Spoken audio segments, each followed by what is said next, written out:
الحمد للہ رب العالمین وصلی اللہ علی نبی محمد وعلی آلہ وصحبہ اجمعین۔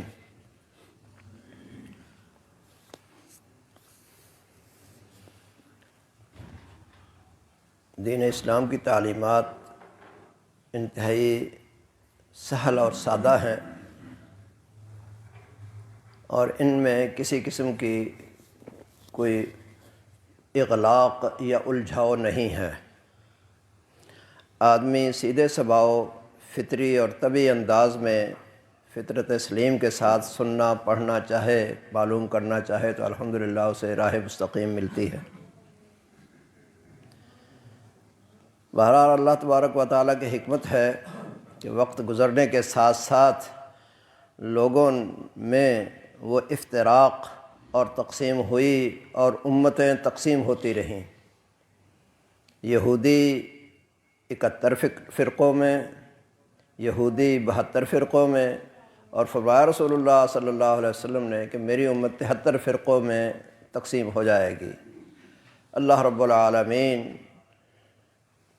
ہمیں اس افتراق سے محفوظ رکھے اور راہ مستقیم جو ہم ہر فاتحہ کی دعا میں یہ طلب کرتے ہیں کہ اہدنا الصراط المستقیم، اس کی توفیق عطا فرمائے۔ امت کے اندر غلو اور انحراف، وہ ابن سبا یہودیوں نے، بولس نام کا ایک آدمی تھا کہ اس نے دین عیسوی کو خراب کیا۔ بظاہر نفاق سے وہ عیسائی بنا، اور ایسے ایسے عقیدے اور ایسے ایسے نظریات ان میں پیدا کیے کہ وہ دین توحید سیدنا عیسیٰ علیہ السلام کی تعلیمات وہ خراب ہو گئیں اور وہ امت بگڑ گئی۔ امت اسلامیہ کے اندر بھی ایسے ہی ہوا ہے۔ اور یہاں عبداللہ ابن سبا ایک یہودی تھا جو بظاہر مسلمان ہوا، اور مسلمانوں کی قوت کو توڑنے کے لیے اس نے بڑی کوشش کی، اور سب سے پہلے اس نے حب آل بیت اس کا نعرہ لگایا، اور لوگوں کے اندر یہ جذبات ابھارے کہ اللہ کے رسول کے اقربا وہی ہر بات میں اولا اور اہمیت رکھتے ہیں، اور خاص طور پر ولایت اور آپ کی نیابت میں یہ کیسے ہو سکتا ہے کہ سیدنا موسیٰ علیہ السلام جب طور پر جائیں تو اپنے بھائی حضرت ہارون کو اپنا نائب اور اپنا وارث بنا کے جائیں، تو رسول اللہ صلی اللہ علیہ وسلم اللہ کے ہاں جائیں تو ان کا کوئی اور دوسرا، ان کے اہل بیت میں سے کوئی دوسرا ان کا نائب بنے؟ یہ بات یہ عقل میں نہیں آتی۔ یہ یقیناً سیدنا علی رضی اللہ تعالیٰ عنہ کا استحقاق بنتا تھا کہ ان کو یہ خلافت دی جاتی، تو یہ سب کچھ غلط ہوا ہے۔ اس اعتبار سے اس نے امت کی جو وحدت تھی اس کو توڑا اور افتراق پیدا کیا۔ سیدنا ابو بکر صدیق کے دور کے اندر تو الحمدللہ امت ایک رہی۔ حضرت ابو عمر رضی اللہ تعالیٰ عنہ کی فاروقیت اور ان کی ہیبت نے کفار و مشرکین اور منافقین اور اس طرح کے لوگوں کو پنپنے کا موقع نہ دیا۔ سیدنا عثمان رضی اللہ تعالیٰ عنہ کی طبیعت میں قدر نرمی تھی، اور خلافت اسلامیہ کا دائرہ جغرافیائی طور پر اتنا زیادہ وسیع ہو گیا تھا کہ غیر قومیں جب مسلمانوں میں داخل ہوئی ہیں تو وہ نا تربیت یافتہ اور نا کندہ تراش وہ اسلام میں داخل ہوئے، تو وہ اس قسم کے جذبات سے اور اس قسم کے نعروں سے بڑے جلدی متاثر ہو جایا کرتے تھے۔ بہرحال تو اس موقع پر اس نے یہ بات کیا کہ دیکھیے فلاں موقع پر یہ کیا، فلاں موقع پر یہ کیا، فلاں موقع پر یہ کیا، اور رسول اللہ صلی اللہ علیہ وسلم کی وراثت وہ بھی اہل بیت کو نہیں دی گئی۔ یہ ایک ایسی جذباتی بات تھی کہ جو غیر تربیت یافتہ اور غیر ناپختہ قسم کے لوگ تھے ان کے ذہنوں میں یہ اثر کر گئی، اور یہ بیج وہ پھولا اور پنپتا رہا اور آج تک اس کو پانی دیا جا رہا ہے اور امت کی افتراق کا باعث بن رہا ہے۔ ان میں سے ایک بات یہ ہے کہ رسول اللہ صلی اللہ علیہ وسلم کی وراثت کی تقسیم اور خاص طور پر خیبر کے کا ایک قطع زمین فدق، وہ رسول اللہ کے بیٹی کو اور آپ کے داماد کو نہیں دیا گیا، تو نعوذ باللہ ان کی زبان کے مطابق بہت بڑا ظلم کیا گیا۔ یہ حقائق الحمدللہ یہ ہمارے کتب السنہ کے اندر، بخاری، مسلم اور دیگر کتب احادیث کے اندر بالکل صحیح طور پر موجود ہیں۔ ان کے اندر کسی قسم کا کوئی اشکال نہیں ہے اگر آدمی سلیم الذہن ہو کر کے سنے اور ان کو سمجھنے کی کوشش کرے تو۔ جہاد میں حاصل ہونے والی زمینیں کہہ لیجئے یا اموال کہتے ہیں، وہ دو قسم کے ہیں، ایک ہیں غنائم اور ایک ہے بال فے۔ کچھ جہادوں میں جنگ ہوئی ہے مسلمانوں کی اور کفار کی، اور وہاں قتل و قتال ہوا، اور اللہ تبارک و تعالیٰ نے مسلمانوں کو غلبہ دیا، اور جو کچھ بھی حاصل ہوتا تھا اس کو 5 حصوں میں تقسیم کیا جاتا۔ 5واں حصہ وہ رسول اللہ صلی اللہ علیہ وسلم کا، اور باقی 4 حصے مجاہدین میں تقسیم ہوتے تھے۔ اس 5ویں حصے کو خمس کہا جاتا ہے۔ اور کچھ مواقع ایسے ہیں کہ جہاں مسلمانوں کا کفار کے ساتھ، اہل کتاب کے ساتھ مقابلہ تو ہوا، لیکن وہاں جنگ نہیں ہوئی، مقابلہ ہوا اور وہ مرعوب ہو کر کے پسپا ہو گئے، اور پھر وہ مال اور زمینیں، مکانات، باغات، وہ سارے کے سارے مسلمانوں کے قبضے میں آئے۔ اسے کہتے ہیں مال فے۔ یہ سارے کا سارا اللہ کے بعد رسول اللہ صلی اللہ علیہ وسلم کا استحقاق ہوتا تھا، اس میں مجاہدین کا حق نہیں ہوتا تھا، یہ مال فے۔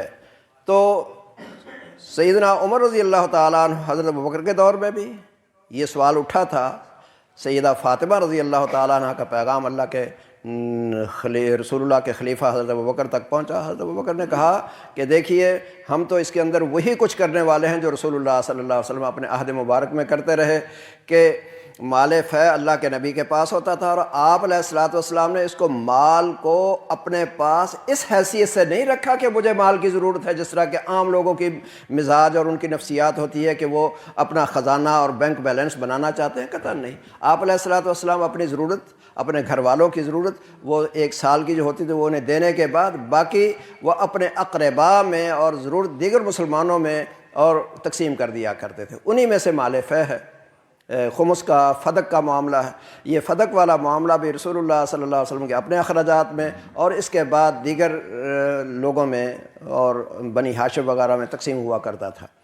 تو ابو بکر کے بعد انہوں نے مطمئن کر دیا۔ حضرت عمر رضی اللہ تعالیٰ عنہ کے دور میں بھی ایسے ہی ہوا کہ حضرت علی اور حضرت عباس کے غلام ان زمینوں پر آپس میں لڑ گئے، ان کی آپس میں لڑائی ہو گئی، اور جب جس طرح کے غلاموں کی اور کارندوں کی اور مزاروں کی ہوتی، اس سلسلے میں یہ معاملہ سیدنا عمر رضی اللہ تعالیٰ عنہ کی خدمت میں پیش ہوا۔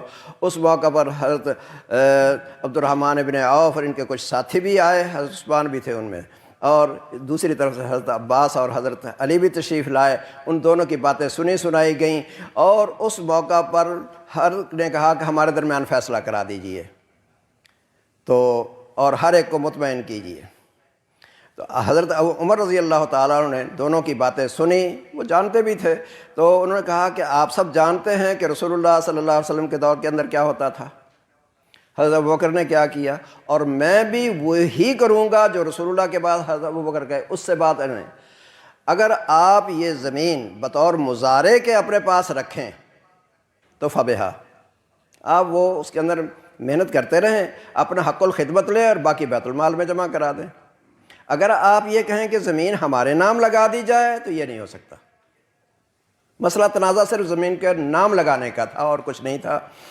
تو چنانچہ حضرت عباس تو اس بارے میں وہ دستبردار ہو گئے، وہ ساری زمین حضرت علی رضی اللہ تعالیٰ عنہ کے ہی کنٹرول میں آ گئی۔ حضرت علی کے بعد حسن کے پاس رہی، حسن کے بعد حسین کے پاس رہی، اس کے بعد اس خاندان کے اندر چلتی رہی۔ یہی تذکرہ ہماری اس حدیث کے اندر ہے۔ تو اس میں وہ ذکر ہوا جس طرح کہ اس درس کے اندر بیان ہوا ہوگا، اور یہی کچھ ہے کہ حضرت عثمان اور ان کے ساتھیوں نے کہا کہ یا امیر المومنین اقض بینہما، ان میں فیصلہ کر دیجئے، وارح احدہما من الآخر، اور ہر ایک کو راحت دے دیجئے، فیصلہ کر لینا، وہ حق میں ہو یا مخالف ہو۔ اگر آدمی وہ سن لے، سنا لے، تو وقتی طور پر تو بعض اوقات کچھ اذیت ہوتی ہے، لیکن آدمی کو راحت ہو جاتی ہے۔